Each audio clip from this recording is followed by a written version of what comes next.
Hello students, आइए पता लगाएं क्या निम्नलिखित संख्या युग्म सह अभाज्य संख्याएं हैं। पहले अनुमान लगाइए, फिर अभाज्य गुणनखंड ज्ञात करके अपने उत्तर की जांच कीजिए।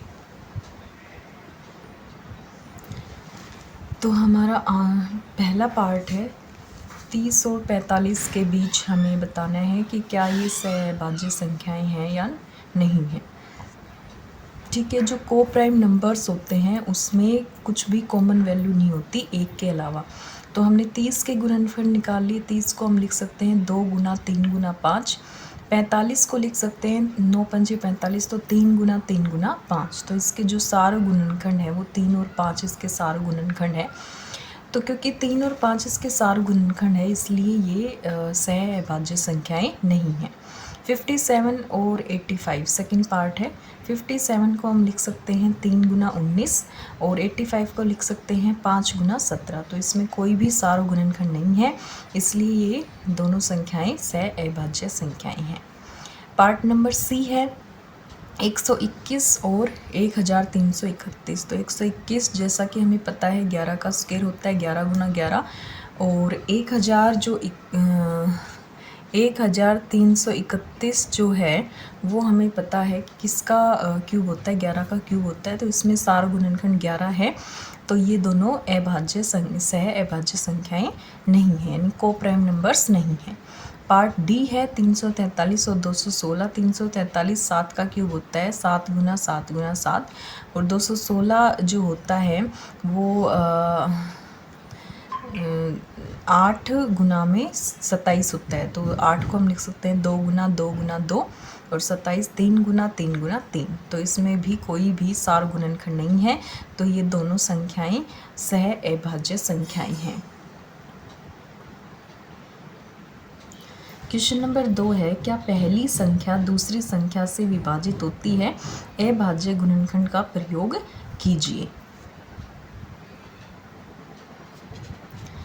तो इसका पहला पार्ट है 225 और 27 के बारे में बताना है कि क्या 27 225 को विभाजित करता है या नहीं। ठीक है, विभाजित तभी करेगा जब एक के जो सारे गुणनखंड है वो दूसरी संख्या में आ जाएं। तो 225 को यदि हमने अभाज्य गुणनखंड निकाले तो ये हो गया 25 में 225, तो 9 को 3 गुना 3 और 25 को 5 गुना 5। ठीक है, 27 के जब हमने गुणनखंड किए तो 3 गुना 3 गुना 3। ठीक है, तो 225 के अभाज्य गुणनखंड में 3 जो है वो 2 बार आ रहे हैं, जबकि 27 के अभाज्य गुणनखंड में 3 बार आता है, इसलिए 27 225 को भाग नहीं करता है। उसके बाद है बी पार्ट 96 और 24 के बारे में। 96 के जब हमने गुणनखंड किए तो 2 गुना 2 गुना 2 गुना 2 गुना 2 गुना 3, और 24 के किए तो 8 3 24, तो 3 बार 2 आ जाएगा और गुना में 3। दोनों संख्याओं में 3 बार 2 आ रहा है और 1 बार 3 आ रहा है, इसलिए 24 क्या है 96 को विभाजित करता है, यानी इसके सारे गुणनखंड है वो 2 2 2 और 3 हो गए। ठीक है, सी पार्ट है 343 और 17।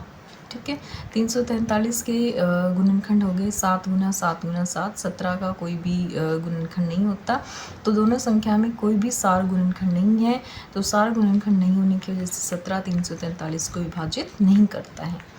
फिर है 999 और 99। तो 999 को जब हम करते हैं तो ये हो गया 3 गुना 3 गुना 3 गुना 37, और 99 हो गया 3 गुना 3 गुना 11। तो 11 एक अभाज्य गुणनखंड 999 का है, लेकिन ये किस में नहीं है, 999 का है लेकिन 999 का नहीं है, इसलिए 99 999 को विभाजित नहीं करता है।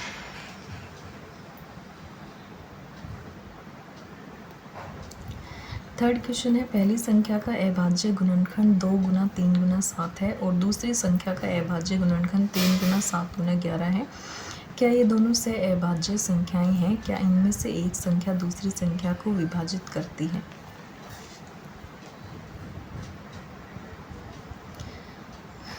तो तीसरे का आंसर है, पहली संख्या का अभाज्य गुणनखंड हो गया 2 गुना 3 गुना 7, और दूसरी संख्या का अभाज्य गुणनखंड हो गया 3 गुना 7 गुना 11। तो इसके सारे गुणनखंड हो गए 3 और 7, इसलिए दोनों से अभाज्य संख्याएं नहीं है। सहअभाज्य यानी को प्राइम नंबर्स वो होते हैं जिनमें कुछ भी कॉमन ना हो, तो इसमें कॉमन है 3 और 7, इसलिए ये को प्राइम नहीं है। और दूसरा क्वेश्चन पूछा था, क्या इनमें से एक संख्या दूसरी को विभाजित करती है? नहीं, इनमें से एक संख्या दूसरी को विभाजित नहीं करती है, क्योंकि किसी भी एक संख्या में दूसरी संख्या के सभी गुणनखंड नहीं आते हैं। ठीक है। क्वेश्चन नंबर 4 है, गुना कहता है कोई दो अभाज्य संख्याएं सहअभाज्य होती हैं, क्या वह सही है?